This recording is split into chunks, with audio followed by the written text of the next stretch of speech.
Cricket ಜಗತ್ತಿನ interesting ಸುದ್ದಿಗಳನ್ನು quick ಆಗಿ ಹೇಳ್ತೇನೆ ಕ್ರಿಕೆಟ್ ರೌಂಡ್ ಅಪ್ ನಲ್ಲಿ. ನಾನು ಶಾಂತಾ. ನೀವು ಸುದ್ದಿಯಾನದ ಸಬ್ಸ್ಕ್ರೈಬರ್ ಆಗೋದಕ್ಕೆ ಮರಿಬೇಡಿ. ಭಾರತೀಯ ಕ್ರಿಕೆಟ್ ತಂಡದ ಮುಖ್ಯ ಕೋಚ್ ಗೌತಮ್ ಗಂಭೀರ್ ಅವರಿಗೆ ಐಸಿಸ್ ಕಾಶ್ಮೀರ್ ಖಾತೆಯಿಂದ ಬೆದರಿಕೆ ಬಂದಿದೆ. ಇಮೇಲ್ ಸಂದೇಶದ ಮೂಲಕ ಜೀವ ಬೆದರಿಕೆ ಒಡ್ಡಲಾಗಿದೆ. ಈ ಬಗ್ಗೆ ದೆಹಲಿಯ ರಾಜೇಂದ್ರ ನಗರ ಠಾಣೆಯಲ್ಲಿ ಗಂಭೀರ್ ದೂರನ್ನು ದಾಖಲಿಸಿದ್ದಾರೆ. ತಮ್ಮ ಕುಟುಂಬದ ಭದ್ರತೆಯನ್ನು ಕಾಪಾಡಲು ಸೂಕ್ತ ಕ್ರಮಗಳನ್ನು ಕೈಗೊಳ್ಳುವಂತೆ ಕೋರಿದ್ದಾರೆ.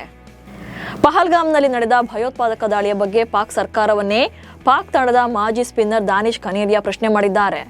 ಪಹಲ್ಗಾಮ್ ದಾಳಿಯ ಬಗ್ಗೆ ಅನುಮಾನ ವ್ಯಕ್ತಪಡಿಸಿರುವಂತ ಅವರು, ಈ ದಾಳಿಯಲ್ಲಿ ನಿಜವಾಗೂ ಕೂಡ ಪಾಕಿಸ್ತಾನದ ಯಾವುದೇ ಕೈವಾಡ ಇಲ್ಲದೇ ಇದ್ರೆ ನಮ್ಮ ಪ್ರಧಾನಿ ಶಹಬಾಜ್ ಶರೀಫ್ ಆ ವಿಷಯದ ಬಗ್ಗೆ ಯಾಕೆ ಕಳವಳವನ್ನು ವ್ಯಕ್ತಪಡಿಸ್ತಾ ಇಲ್ಲ ಎಂದು ಪ್ರಶ್ನಿಸಿದ್ದಾರೆ. ನೀವು ಭಯೋತ್ಪಾದಕರಿಗೆ ಆಶ್ರಯ ನೀಡ್ತಾ ಇದ್ದೀರಿ ಮತ್ತು ಪೋಷಿಸ್ತಾ ಇದ್ದೀರಿ ಎಂದು ಆರೋಪ ಮಾಡಿದ್ದಾರೆ. ಇವತ್ತಿನ ಪಂದ್ಯದಲ್ಲಿ ಬೆಂಗಳೂರು ಮತ್ತು ರಾಜಸ್ಥಾನ ತಂಡಗಳು ಸೆಣಸಾಟ ನಡೆಸಲಿವೆ.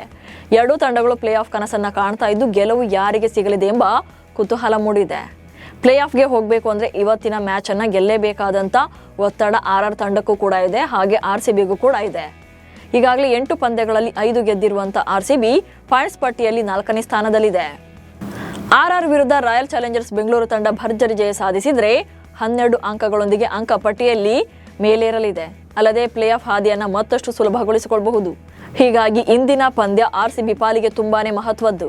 ಇಂದು ರಾಜಸ್ಥಾನ ರಾಯಲ್ಸ್ ತಂಡವನ್ನು ಹೀನಾಯವಾಗಿ ಸೋಲಿಸಿದರೆ ಉತ್ತಮ ನೆಟ್ ರನ್ ರೇಟ್ನೊಂದಿಗೆ ಅಂಕ ಪಟ್ಟಿಯಲ್ಲಿ ಮೇಲೇರಬಹುದು. ಮುಂಬೈ ಇಂಡಿಯನ್ಸ್ ತಂಡ ಇದೀಗ ಮೈ ಕೊಡವಿಕೊಂಡು ಸತತ 4ನೇ ಜಯ ದಾಖಲಿಸಿದೆ. ಜೊತೆಗೆ ಅಂಕ ಪಟ್ಟಿಯಲ್ಲೂ ಕೂಡ ಏಕಾಏಕಿ 6ನೇ ಸ್ಥಾನದಿಂದ 3ನೇ ಸ್ಥಾನಕ್ಕೆ ಜಿಗಿದಿದೆ. ಹೀಗಾಗಿ ಈಗ ಒಟ್ಟು 4 ತಂಡಗಳು 10 ಅಂಕಗಳನ್ನು ಗಳಿಸಿದ್ದು ಅಂಕ ಪಟ್ಟಿಯಲ್ಲಿ ಭಾರಿ ಪೈಪೋಟಿ ಏರ್ಪಟ್ಟಿದೆ. 41ನೇ ಪಂದ್ಯದಲ್ಲಿ ಮುಂಬೈ ಇಂಡಿಯನ್ಸ್ ವೇಗಿ ಜಸ್ಪ್ರೀತ್ ಬುಮ್ರಾ ತೋರಿದ ವರ್ತನೆಗೆ ಅಭಿಮಾನಿಗಳು ಸೋಷಿಯಲ್ ಮೀಡಿಯಾದಲ್ಲಿ ಆಕ್ರೋಶ ವ್ಯಕ್ತಪಡಿಸ್ತಾ ಇದ್ದಾರೆ. 19ನೇ ಓವರ್ನಲ್ಲಿ ಜಸ್ಪ್ರೀತ್ ಬುಮ್ರಾ ಯಾರ್ಕರ್ ಎಸೆಯೋಕೆ ಪ್ರಯತ್ನ ಮಾಡಿದ್ರು. ಆದರೆ ಚೆಂಡು ಫುಲ್ ಟಾಸ್ ಆಗಿ ನೇರವಾಗಿ ಅಭಿನವ್ ಮನೋಹರ್ ಅವರ ಹೊಟ್ಟೆಯ ಕೆಳಗೆ ಬಡಿದಿದೆ. ನೋವಿನಿಂದಾಗಿ ಈ ಬ್ಯಾಟ್ಸ್ಮನ್ ತಕ್ಷಣವೇ ಕುಸಿದು ಬಿದ್ರು. ಆದರೆ ಜಸ್ಪ್ರೀತ್ ಬುಮ್ರಾ ಮಾತ್ರ ಸ್ವಲ್ಪನೂ ರಿಯಾಕ್ಟ್ ಮಾಡಲಿಲ್ಲ. ಇದು ಫ್ಯಾನ್ಸ್ ಆಕ್ರೋಶಕ್ಕೆ ಕಾರಣವಾಗಿದೆ.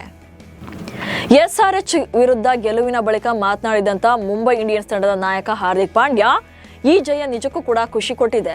ತಂಡ ಸರಿಯಾದ ದಿಕ್ಕಿನಲ್ಲಿ ಸಾಗ್ತಾ ಇರೋದನ್ನ ನೋಡಿ ಸಂತೋಷವಾಯಿತು.